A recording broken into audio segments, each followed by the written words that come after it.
views and opinions expressed in this program are those of the participants and do not necessarily reflect the views of BronxNet or the program underwriters.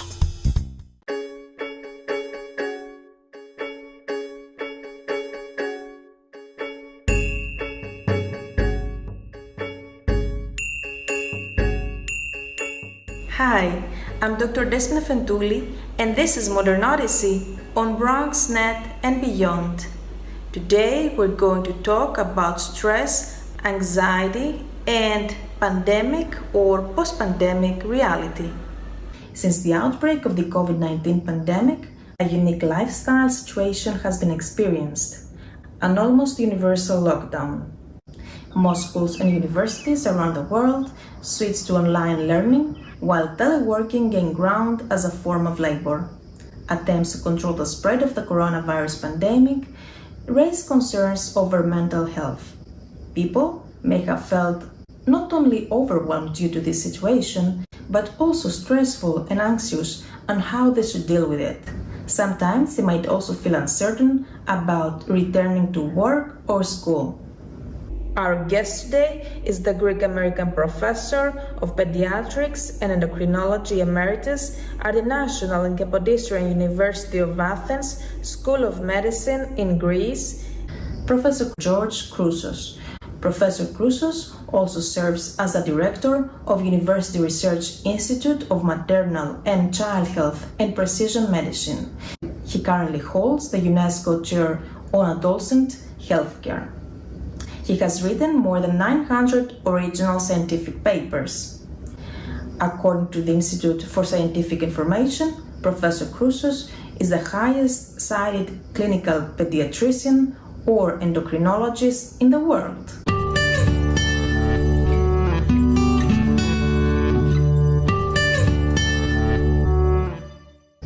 Professor Chrousos, welcome to our show and thank you for having us here at your office. Thank you very much for coming. Professor Chrousos, what are the symptoms on stress? Well, it's a long list of symptoms, and unfortunately we all know about them. Number one is we feel anxiety. Some of us also feel a little bit of depression. On top of that, we may have somatic problems, pains, fatigue, a little dizziness, problems with sleep, problems with appetite. Some people, when they're stressed, they eat more. Some people eat less when they're stressed. So there are a lot of things that are changing when we are stressed.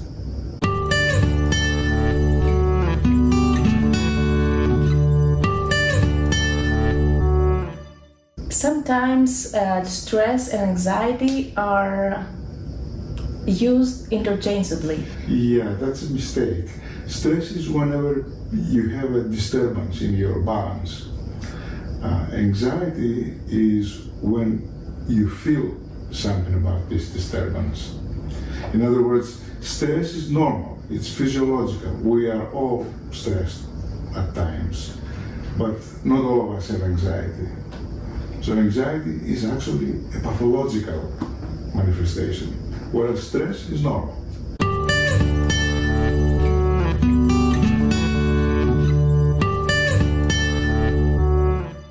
Who are more vulnerable to stress and anxiety? Well, number one are people that have some mental health problems. So they're more vulnerable to stress, and they're more vulnerable into expressing the various manifestations that I mentioned before.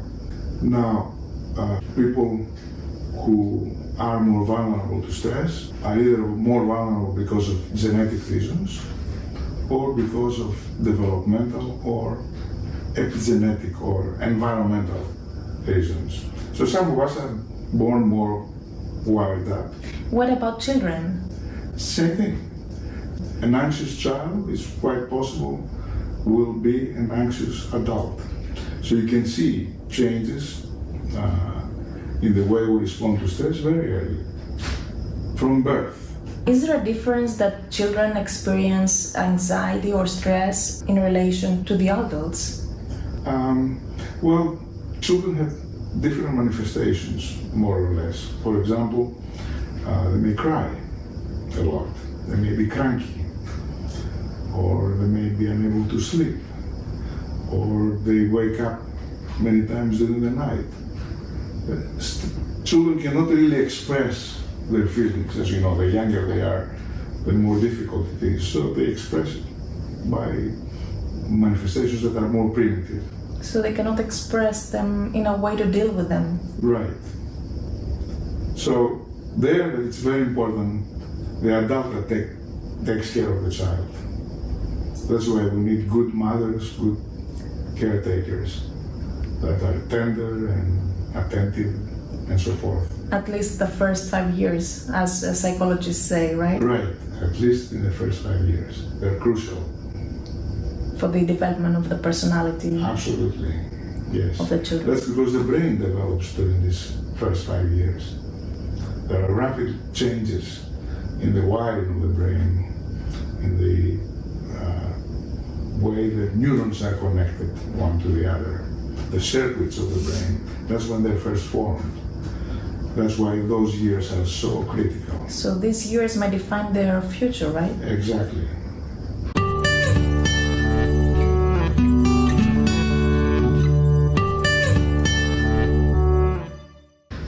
And during the COVID-19 pandemic, homeschooling and telework have been encouraged in order to protect public health. To what extent has this situation triggered anxiety or stress to people? That's obvious from what we've seen. For example, the rates of depression, anxiety, and so forth have doubled or tripled in the population. Also, the amount of antidepressants they use has gone up several-fold. Also, we have manifestations in society that are not good, like increased violence. You know, generally stress increases two things, fear and anger. So you can see, fear corresponds to anxiety. Anger corresponds to aggressiveness. It's the so-called flight or fight response. Flight is fear. Fight is anger. So it's not, in my eyes, it's not so difficult to explain why violence has gone up. It's because fear and anger have gone up.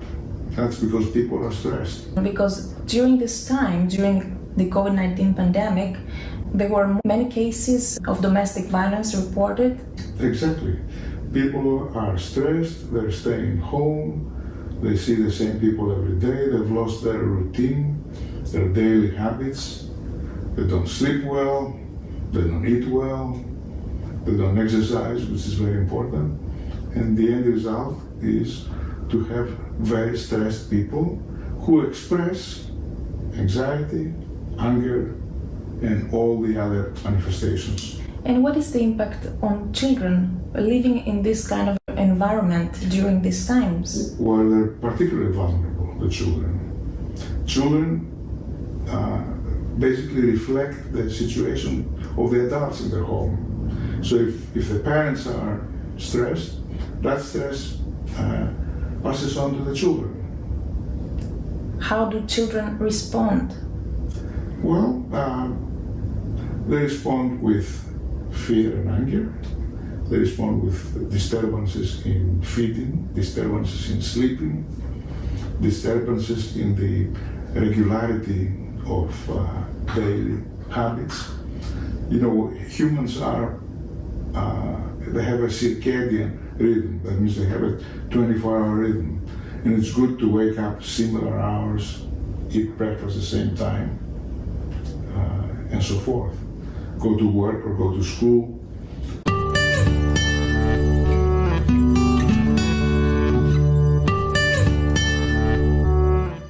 How can parents support children, and especially children with special educational needs, during homeschooling?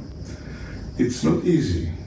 And of course, it depends on the educational level of the parents and whether they can afford to get tutors or, in my opinion, and it's not my opinion, it's the opinion of the American Academy of Pediatrics, children need a regular schooling. And we're pretty certain about that. This year, schools will go ahead like they should be.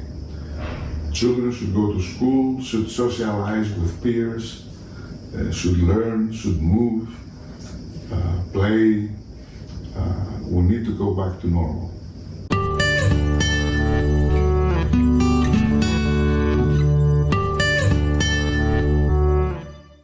And how can school support, in a way, the parents and eventually the children during homeschooling? Let's say that there is another lockdown again, and parents have to support the children while being at home, working as well. I think there's not going to be another lockdown, personally, because we're doing well with the vaccination, despite the problems.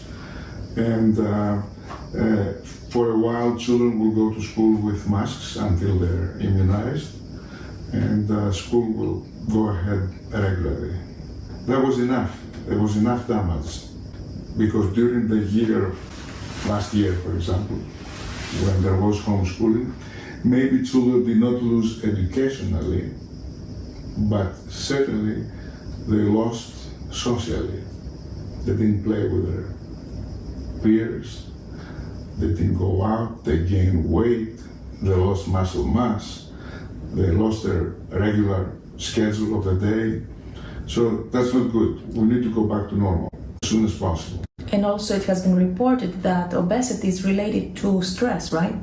Obesity by itself, yes. Chronic stress is an obesity factor. Just like eating a lot or not moving, having chronic stress does affect body weight. In addition to the lockdown, that was a bad combination. Exactly.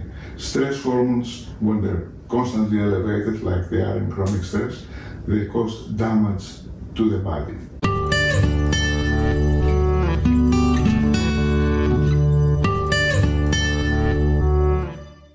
And how can children and adults deal with stress after lockdown?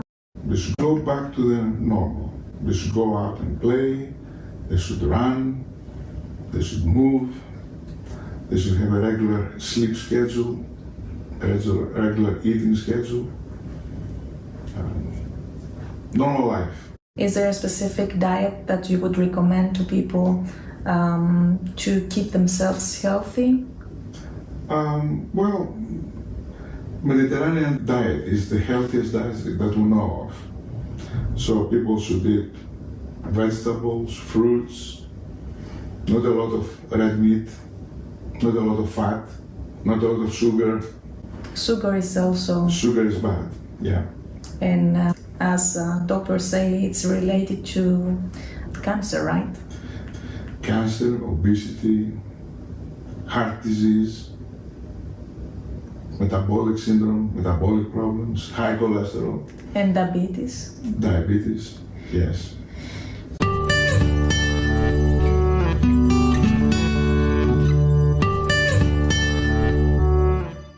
Sometimes people say that they feel productive when they are stressful.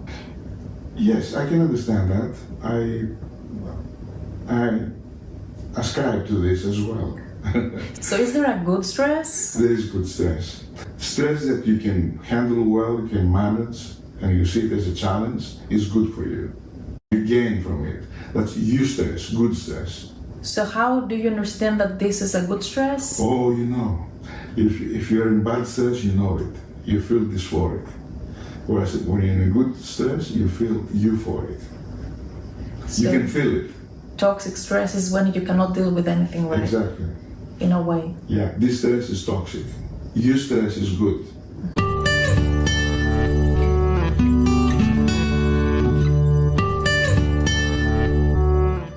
And how can stress be prevented? Let me tell you what I think. I think we should try to have a healthy lifestyle. If you eat well, sleep well, exercise, enjoy your work or enjoy your school, you're going to do fine. So would you suggest that when you feel happy with yourself, with what you're doing, this is the best way to live your life? Happiness corresponds very well to health, both mental health and body health, somatic health. And what is your advice to people who, during the current times, they might feel anxious about going back to work, or students might go back to school or universities, and they might feel right now uncertain about how the COVID-19 is going to develop? Go back as soon as possible to regularity and to a healthy lifestyle. It's going to help them a lot. Sometimes people might feel the post-pandemic social anxiety, going out, corresponding to people normal as we used to be before the pandemic. Well, we have to handle it. We have to cope with it. How? If you've slept well, if you eat well, if you take breaks during the day, if you don't press yourself to do things, and if you feel happy, you're going to deal well with others. What is the message you would like to send to people watching this interview right now?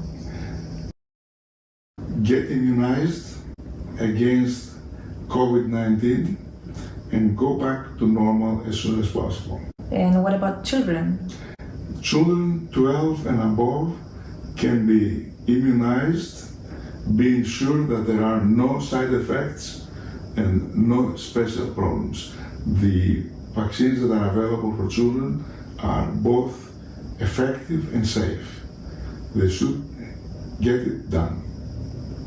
Go back to normal, healthy life. Lifestyle is important, and do things that you enjoy. It's very important. If you like art, go to the museum and enjoy art. Whatever you like, you have to use. You have mentioned in the past that arts and sciences, actually research, helps people be happier.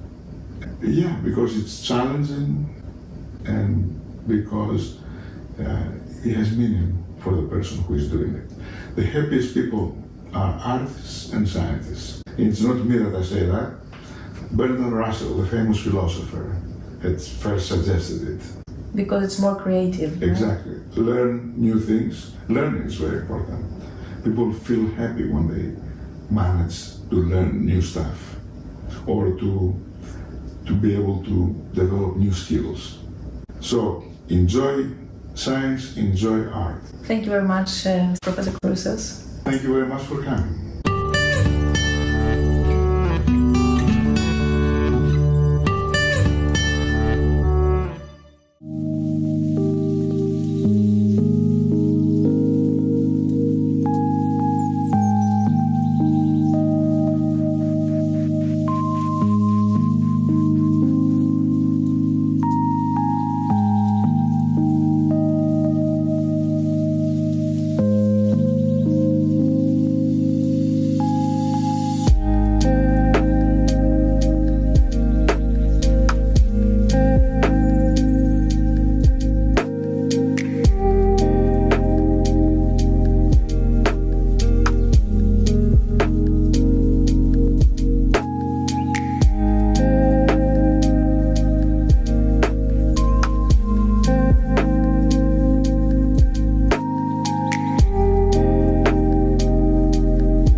so much for watching Modern Odyssey on BronxNet. We hope you find this episode useful, and we're looking forward to hearing your thoughts about stress and anxiety on our email modern.odyssey.bronxnet@gmail.com. Until next time, yesas.